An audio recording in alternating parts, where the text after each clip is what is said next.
আবু উমামা বাহিরি রাদিয়াল্লাহু বর্ণনা করেন, তিনি বলেন রাসূলুল্লাহ সাল্লাল্লাহু আলাইহি ওয়াসাল্লাম ইরশাদ করেছেন,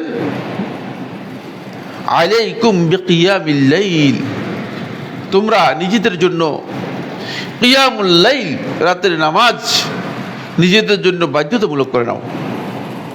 আমরা তো অবশ্যই বাধ্যতামূলক করে নিয়েছি, ঠিক না? ওই রমাদান মাস আসা পর্যন্ত অধিকাংশ লোক মানে এশার নামাজের পরে যে কিছু সালাত আদায় করতে এটা জানেই না। এশার নামাজ পড়েই মানে গিয়ে ঘুমায় যায়, যে অনেকে ফজরের সময় উঠে, ফজরের সময়, আর অনেকে ফজরের সময় উঠে না।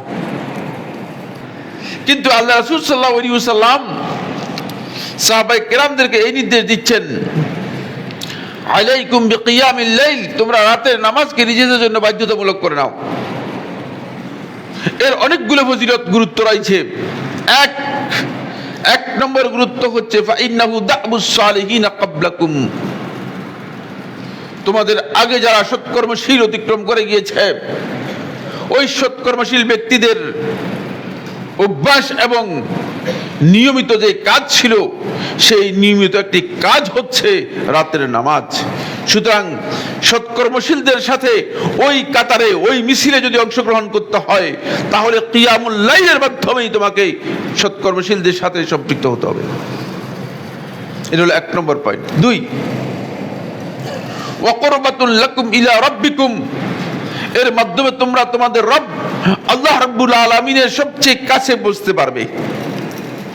আপনি আল্লাহ রাব্বুল আলামিনের নৈকট্য লাভ করতে চান, আল্লাহ রাব্বুল আলামিনের কাছে পৌঁছতে চান, তাহলে আপনি ওই রাতের নামাজটা কি করেন, আপনার জন্য একটা অভ্যাস নিয়মিত করেন। আসেন, ওয়ামুকাফফিরাতুল লিসসাইয়্যাত, ওয়ামুকাফফিরাতুল লিসসাইয়্যাত, আর এটি যত ছোট ছোট গুনাহ আছে, ওই সবগুলো গুনার জন্য কাফফারা স্বরূপ রাতের নামাজ আপনার গুনাহগুলোকে সবগুলোকে একেবারে মিটিয়ে দেয়, মুছে দেয়। 3 নম্বর, দেখছেন কত গুরুত্বপূর্ণ বিষয়। ওয়া মানহাতুন আনিল ইসম, তোমাকে দিনের বেলায় আল্লাহ তাআলার গুনাহ, অবাধ্যতা, আল্লাহ তাআলার গুনাহের মধ্যে লিপ্ত হওয়া থেকে তোমাকে বাধা দিবে, রক্ষা করবে। তোমার রক্ষা কবচ, গুনাহ থেকে বাঁচার জন্য রক্ষা কবচ হবে। 4 নম্বর হচ্ছে এটি। এই রাওয়ায়াতটি হাকিম তার মুস্তাদরাকের প্রথম খণ্ডে 308 পৃষ্ঠায় উল্লেখ করেছেন, এবং এটাকে ইমাম বুখারী রাহিমাহুল্লাহ তাআলা শর্তে সহিহ বলেছেন। হাফেজ শামসুদ্দিন যাহাবী রাহমাতুল্লাহ আলাইহি এটার উপর একমত পোষণ করেছেন, এবং নাসিরউদ্দিন আলবানী রাহিমাহুল্লাহ তাআলা সহিহ বলেছেন।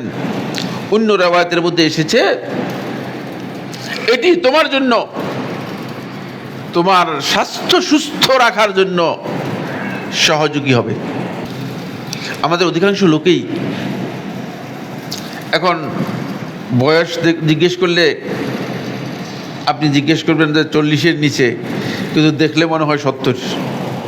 আবার রাতের নামাজ যিনি নিয়মিত অভ্যাস করতে পেরেছেন, রাতের নামাজে কিয়ামুল লাইলে যার অভ্যাস তৈরি হয়েছে, তাকে আপনি দেখবেন 90 বছর বয়স, দেখলে আপনি মনে হবেন যে নয় বেটা এখনো কি একেবারেই যুবক। শারীরিক সুস্থতার জন্য রাত্রের একটি অংশে জেগে আপনি যদি সালাত আদায় করে থাকেন, তাহলে আপনার শরীরকে সেটা শক্তিশালী করবে, কারণ রাত্রের অংশটুকু আপনার কিছু কাজ করার প্রয়োজন রয়েছে। এজন্য এর গুরুত্ব রয়েছে অপরিসীম।